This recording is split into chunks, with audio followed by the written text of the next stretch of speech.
Selamat malam Bu, Selamat malam. perkenalkan saya Bidan Eva, bidan yang jaga pada malam hari ini. Apa ada yang bisa saya bantu Bu?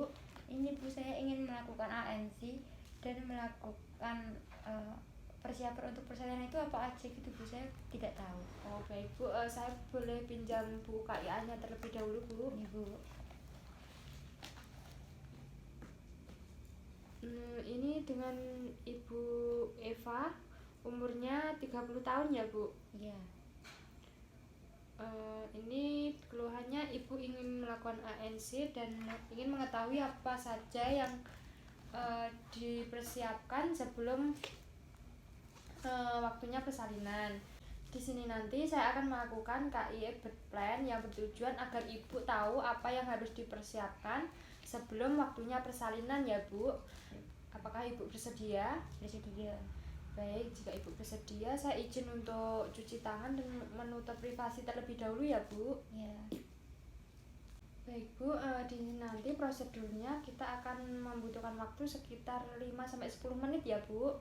Baik, yang pertama saya akan menjelaskan terlebih dahulu apa pentingnya Ibu harus mempersiapkan rencana persalinan ya, yang sama dengan birth plan tadi ya Bu. Itu meliputi untuk mempersiapkan rencana kelahiran, termasuk mengidentifikasi penolong dan tempat persalinan, keperluan yang perlu dibawa selama bersalin, serta perencanaan tabungan untuk mempersiapkan biaya persalinan nantinya. Dan rencana persalinan ini merupakan hasil diskusi antara ibu, keluarga, dan bidan pada saat melakukan pemeriksaan kehamilan. Nah, selanjutnya saya akan menjelaskan langkah-langkah dalam membuat persiapan persalinan.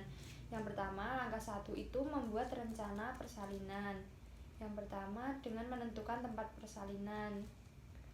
Sejak awal ibu dan keluarga harus sudah menentukan di mana akan melahirkan, sehingga ketika sudah ada tanda-tanda persalinan maka bisa langsung berangkat karena tujuannya sudah jelas dan mantap, sehingga tidak perlu berpikir atau diskusi dengan keluarga lagi ya Bu.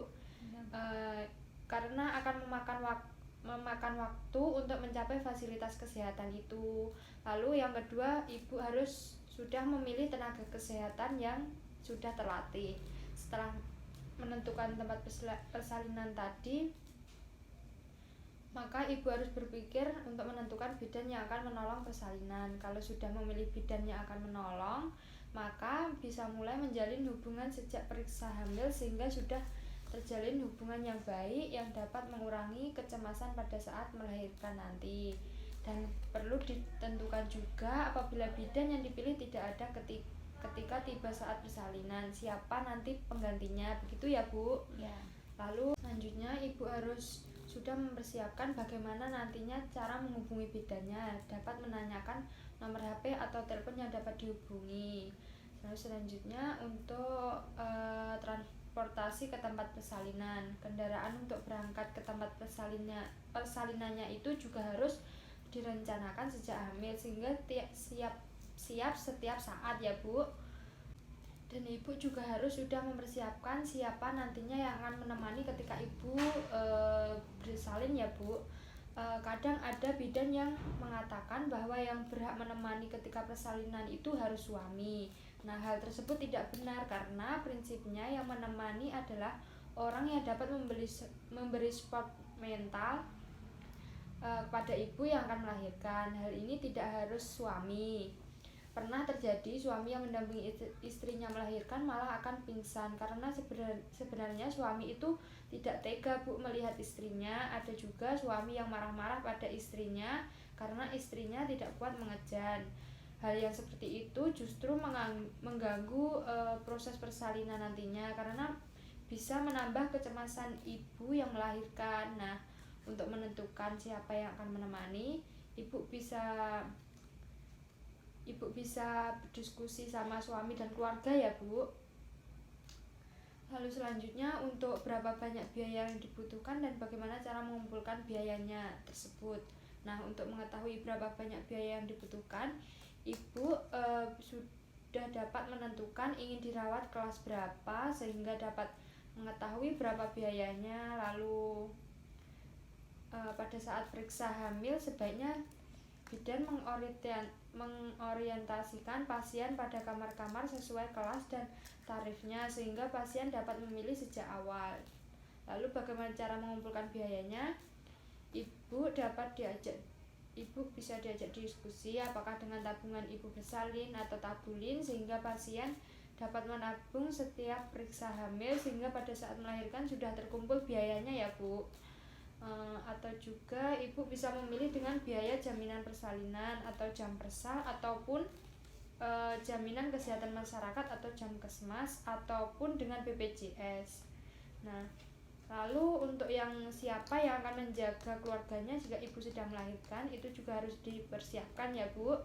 Untuk siapa yang akan menjaga keluarganya di rumah ketika ibu melahirkan juga harus sudah disiapkan supaya ibu yang akan melahirkan itu secara total hanya memikirkan proses persalinan yang dihadapi dan tidak dikacaukan dengan pikiran-pikiran yang lain. Nah, seringkali itu terjadi di lapangan itu ibu yang akan melahirkan masih memikirkan anaknya Bu yang di rumah, siapa yang menjaga, lalu siapa yang mengantar sekolah dan sebagainya. Tapi ini ibu hamil pertama ya Bu ya? Iya. Ya. Lalu untuk langkah yang kedua, ibu harus membuat rencana persalinan meliputi siapa yang membuat keputusan utama dalam keluarga, lalu siapa yang akan membuat keputusan apabila pembuat keputusan utama itu tidak ada saat terjadi kegawat daruratan. Lalu untuk langkah yang ketiga, ibu harus mempersiapkan di mana ibu akan melahirkan, itu mau di rumah sakit atau di BPM ataupun di puskesmas harus sudah dipikirkan ya Bu. Dan untuk di mana akan dirujuk apabila terjadi kegawat daruratan itu sangat penting, dan bagaimana cara menjangkau tempat rujukan jika terjadi kegawat daruratan, lalu bagaimana juga mendapatkan dana jika terjadi kegawat daruratan, lalu bagaimana cara mencari donor, siapa yang direncanakan menjadi donor apabila dibutuhkan. Lalu untuk langkah yang keempat, ibu harus membuat rencana dan pola menabung. Ibu dan keluarga harus menyiapkan dana jika terjadi kegawat daruratan, karena banyak kasus ibu meninggal karena kehamilan, persalinan maupun pasca persalinan karena tidak sempat mencari pertolongan ke tempat fasilitas kesehatan yang lebih lengkap disebabkan tidak mempunyai dana yang diperlukan. Dan sering terjadi karena merasa tidak mempunyai dana yang cukup, maka keluarganya itu pasrah Bu dengan keadaan sehingga ibu yang akan melahirkan itu dibiarkan tetap di rumah meskipun sebenarnya memerlukan pertolongan.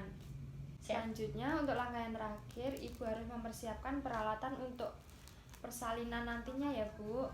Untuk daftar peralatan untuk persalinan itu nanti yang harus ibu persiapkan itu antara lain 2-3 pakaian tidur yang memudahkan untuk menyusui, jadi yang bukaan depan ada kancingnya begitu ya Bu ya. Lalu 2-3 BH untuk menyusui, dan juga 3-4 kain panjang atau sarung, baju panjang atau daster, sendal, 4 celana dalam, pembalut ibu bersalin, lalu 2 handuk bersih yang mudah menyerap keringat, waslap, lalu tisu basah dan tisu kering, alat mandi, minyak penghangat, bisa minyak kayu putih atau yang lain, lalu make up, krim wajah dan tangan, kaca, sisir apabila ibu membutuhkan, lalu gurita atau korset, dan HP yang sudah isi pulsa untuk nanti jika ada kegawat daruratan ya Bu. Lalu untuk yang daftar peralatan untuk bayi baru lahirnya, ibu harus menyiapkan 1 lusin baju dan popok bayi, 2 handuk bayi yang lembut, kain segi 4 atau selimut bayi, kaos tangan dan kaos kaki, waslap, topi, dan minyak telon, sabun mandi, sampo khusus bayi dan sisir bayi, dan selendang atau kain gendongan. Untuk peralatan lainnya misal peralatan makan, obat dan sebagainya bisa dipersiapkan juga ya Bu. Baik Bu, itu tadi KIE tentang birth plan yang harus ibu persiapkan sebelum persalinan. Apakah sudah jelas? Sudah Bu. Baik Bu, berarti ibu sudah jelas ya Bu ya apa saja yang harus dipersiapkan. Ini buku KIE KIA-nya saya kembalikan. Nanti jika ibu masih ada yang bingung apa ada yang ditanyakan, ibu bisa datang kembali ke sini. Baik Ibu, terima kasih atas penjelasan yang diberikan. Sekarang saya memiliki bayangan untuk kedepannya persalinan mau seperti apa, Bu. Iya Bu, semoga nanti jika sudah waktunya persalinan semoga dilancarkan ya Bu. Amin, terima kasih Ibu. Iya Saya Bu, pamit dulu ya, Bu. sama-sama ya, hati-hati.